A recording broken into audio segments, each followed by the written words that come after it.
We've got some interesting jobs up north, as I mentioned to you. We have resources. We have oil, we have gas, we have minerals, we have trees, we have fish. What we don't have is manufacturing. We don't manufacture automobiles. We don't produce pharmaceuticals. And so as we look to this transition, the incoming administration, the Biden administration, has said we're going to be making this transition to these clean energy jobs. And we're very proud of the way that we do produce our resources and try to do them with a limited environmental footprint, working as much as possible to make sure that we have reduced our emissions and that we are accessing these resources in a responsible way. But at the end of the day, whether you're the automobile manufacturer or the pharmaceutical or the company that's manufacturing the wind turbines here in America, we want all of that.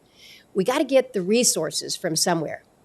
And this is where states like Alaska have that advantage, because we have that natural bounty and we are willing to be the producers so that we can provide for the rest of the country.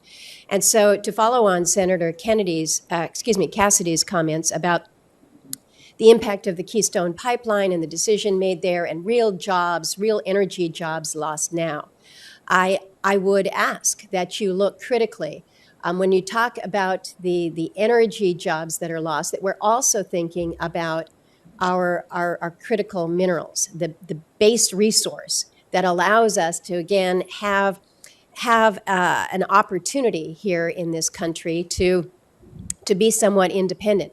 In the Energy Committee that Senator Cassidy referenced yesterday, one of the other statements that was made was that we, for a period of time, were energy vulnerable. We were importing our oil. We turned that corner. We are an exporter.